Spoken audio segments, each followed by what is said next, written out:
पिछला वीडियो में हम आप लोग को 80 नंबर तक बताए थे। देखिएगा 81 नंबर में क्या बोल रहा है। 81 नंबर बोल रहा है 110 और 120 के बीच कितनी अभाज्य संख्या है। तो सबसे पहले हम अभाज्य संख्या के बारे में जानते हैं, तो जिसका केवल और केवल 2 फैक्टर हो। तो इसका तो आंसर जो होगा आपका 113 होगा। तो 110 से चेक कीजिए तो 2 से कट जाएगा, 111 3 से कटेगा, 112 2 से कटेगा, 113 नहीं किसी चीज़ से कटेगा, 114 2 से कट जाएगा, 15 5 से कटेगा, 16 2 से कटेगा, 17 13 से कट जाएगा, उसके बाद 18 2 से कटेगा। उसी तरीके से सब कट जाएगा। जो चेक कीजिएगा तो 113 एक ऐसी संख्या है जो नहीं कटेगी। देखिएगा 82 नंबर में क्या बोल रहा है कि इन सभी में से आप बताइए कि कौन सी अभाज्य संख्या है। तो आपको क्या करना है, सबसे पहले चेक करना है जिसका केवल और केवल 2 फैक्टर हो, जिसको 2 से ज़्यादा यानी कोई संख्या से कट जाएगा तो वो नहीं होगा, यानी जो 1 से कटे और अपने आप से कटे। तो आप लोग चेक कीजिएगा तो 373 एक ऐसी संख्या है जो 1 से कटेगा और अपने आप से कटेगा। देखिएगा 83 नंबर क्या बोल रहा है कि प्राकृतिक संख्या यानी कि n का जो मान होगा आपका वो प्राकृतिक संख्या होगा। यानी कि जब प्राकृतिक संख्या का मान इसमें डालेंगे तो वो कौन सी संख्या से विभक्त होगी।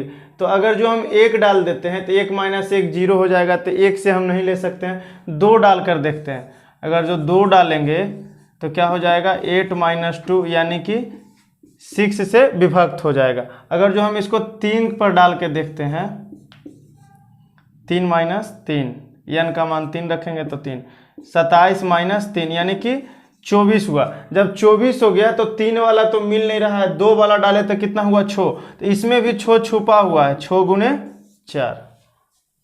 ठीक है।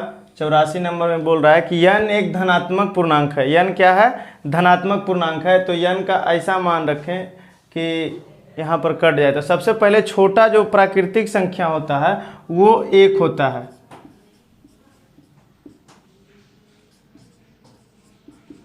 यानी कि 3 to the power 4, 4 to the power 3। इसको करेंगे तो 81 आएगा और -64, घटाएंगे तो 17। यानी कि इससे हमको ये पता चल रहा है कि 17 एक ऐसी है जो इसको काट देगा। अगर जो हम 2 भी रखेंगे 3 भी रखेंगे तो ज़्यादा लंबा हो जाएगा। आप लोग को जनरल कंपटीशन है, जितना कम से कम टाइम ले और जितना छोटा से छोटा पर बनाने का कोशिश करें। देखिएगा 85 नंबर में ये क्वेश्चन है, बोल रहा है इन दोनों का अभयनिष्ठ गुणनखंड क्या है। तो सबसे पहले हम आप लोग को बताते हैं कि x to the power n - y to the power n, अगर जो ऐसा फॉर्म में रहेगा, दोनों का पावर समान रहेगा, तो ये किससे कटेगा, x - y से। अगर जो ये प्लस में रहेगा तो किससे कटेगा, x + y से। तो यहाँ पर देखिएगा 127 के पावर 127 जोड़ 97 के पावर 127, यानी कि पावर हमारा क्या हो गया, सेम हो गया। तो जब पावर सेम है तो क्या बोले, x + y से कटेगा, यानी कि 127 जोड़ 97 कितना से कटेगा, 224 से। अब देखिए यहाँ पर दिया हुआ ये वाला कि 127, इसका देखिए पावर क्या है, दोनों समान है। अब ये भी वही हो गया 127 जोड़ 97। तो ये दोनों में बोल रहा है कि उभयनिष्ठ गुणनखंड, उभयनिष्ठ गुणनखंड यानी कि 224, यानी कि दोनों से कटे। उभयनिष्ठ गुणनखंड का मतलब दोनों से कटे। देखिएगा 86 नंबर क्या बोल रहा है कि 10 के पावर n - 1, यानी कि n जो यहाँ पर है उसका मान जो होगा प्राकृतिक संख्या है। और देखिएगा यहाँ लिखा गया है 4707 होगा। तो बोल रहा है कि n जो है एक प्राकृत संख्या है। तो प्राकृत संख्या अगर जो मान लीजिए 1 रखते हैं तो 10 के पावर 1, 10 में से 1 गया तो कितना हुआ, 9। तो इसका तो अंकों का योग करेंगे तो कितना, 9 हुई, क्योंकि सिंगल है। 10 के पावर हम 2 रख के आपको दिखाते हैं, 100 हो गया, 100 में से 1 गया 99, यानी इसका कितना हो गया 18। अगर जो आप 3 रखिए तो कितना होगा 999, यानी कितना हुआ 27। उसी तरीके से आप 4 रखिए तो कितना हो जाएगा 36। यानी कि हमको ये पता चल रहा है कि 1 × 9, 2 × 9, 3 गुने 9, 4 गुने 9, यानी कि 9 सभी में कॉमन है। और ये यानी कि कब तक हम इसी तरीके से पावर बैठाते रहें कि इधर का मान कितना आ जाना चाहिए, 4707। तो यहाँ पर n का मान हमको पता नहीं, आगे बैठाते जाएंगे 36 आएगा, उसके बाद 9 के बढ़ाते जाएगा 45 आएगा, उसके बाद 54 आएगा, उसी तरीके से बढ़ाते जाना है। तो कितना दूर तक हमको पता नहीं है, यानी n तक हम बढ़ाएंगे। और कितना से मल्टीप्लाई हो रहा है, कॉमन कितना है 9। देखिएगा आप यहीं पे समझिए, यानी कि इसको n बार रखेंगे तब जोड़कर यहाँ पर कितना आना चाहिए, 4707। यानी अब समझ में आ रहा होगा, यानी कि n इंटू 9 का मान कितना, 4707। ये देखिए गुणाम है, इसको भागा दीजिएगा तो 9 पचे 45 बच गया 2, तो 9 दूनी 18, 9 तिया 27, यानी कि 523 जब हम n का मान रखेंगे और उसके अंकों का योग, यानी कि अंकों का योग को जब हम जोड़ेंगे तो कितना आ जाएगा, 4707 आ जाएगा। देखिएगा इसमें क्या बोल रहा है कि 1 से 100 तक अगर जो हम गुना करते हैं तो गुना करने के बाद उसका जो अंत में जो शून्य आता है वो कितना आएगा। तो ये हम आपको सबसे पहले एज ए एग्जाम्पल लेकर दिखाते हैं कि 1 गुने 2 गुने 3 गुने 4 गुने 5 6 7 8 9 10 तक करके दिखाते हैं। तो सबसे पहली बात कि यहाँ पर तो एक जीरो आ गया, एक जीरो आ गया। और जीरो बनाने के लिए हमको किस किस चीज़ का हमको ज़रूरत पड़ेगा, 2 का और 5 का। तो 1 2 हमको यहाँ से मिल रहा है और 1 5 यहाँ से मिल रहा है। तब ये बोलेगा 4 वाला कि हमारे अंदर भी तो 2 है।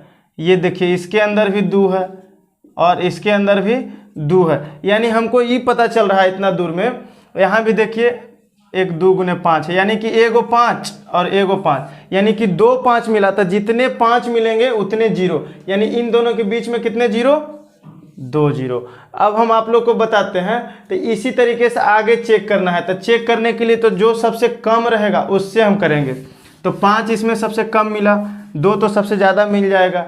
तो देखिएगा जब 100 तक हमको चेक करने के लिए बोलेगा तो कीजिएगा क्या, 5 से, तो यानी कि 20, फिर 5 से कितना बचा, 4। तो यानी कि कितना हो गया, अब तो नहीं लगेगा। अगर जो अब इसमें पूछ दिया जाए कि शून्यों की संख्या, तो यही वाला जोड़ दीजिएगा, यानी कि कितना हो जाएगा, 24। इसी तरीके से आप देख लीजिए कि 400 का 5 से लगाइए तो ये आपका हो गया 80, फिर लगाइए 5 से, ये हो गया 16, फिर लगाइए 5 से, ये आपका हो गया 1।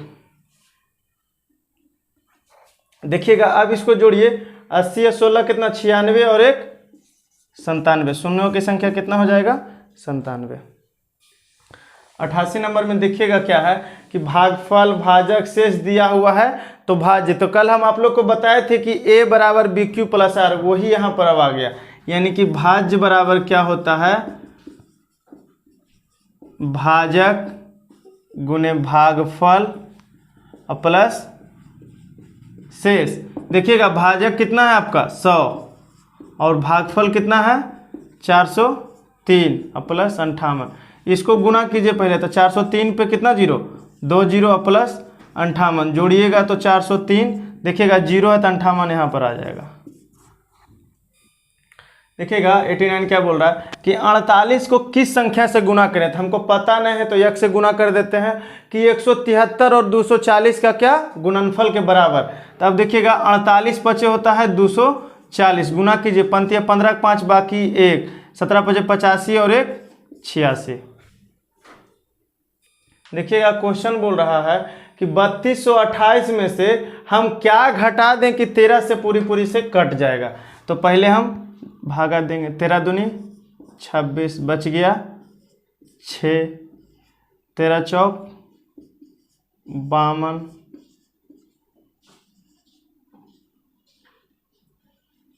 13 17 से ये हो गया 18, 18 में से 7 गया 9,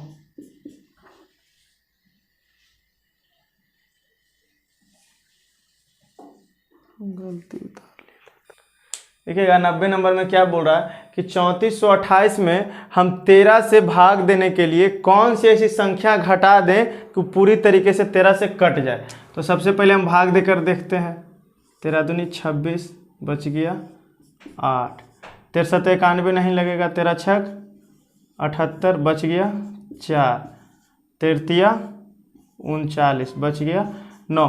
अब आप लोग एक बात मेरे भाई बताइए कि अगर जो ये 9 नहीं रहता, 9 ये नहीं रहता तो क्या यहाँ पे 9 नहीं रहता, मान लीजिए कि यहाँ पर से स्टार्टिंग 3419 होता, क्या होता 3419। यहाँ से देख लीजिए कि अगर जो मान लीजिए हम 9 इसमें नहीं रखते, मान लीजिए 3419 है, तो यहाँ पर कितना आता 1 आता, बचता कितना 3, उतरता कितना 9, यानी कि पूरे तरीक़ा से कट जाता। तब हमको ये पता चल रहा है कि जो शेष बचेगा उसको हम क्या करेंगे, घटा देंगे। तो 3428 में से हम 9 घटा देंगे, यानी कि 3419 जो है 13 से पूरा कट जाएगा, यानी कि घटाना पड़ेगा हमको कितना 9 घटाना पड़ेगा।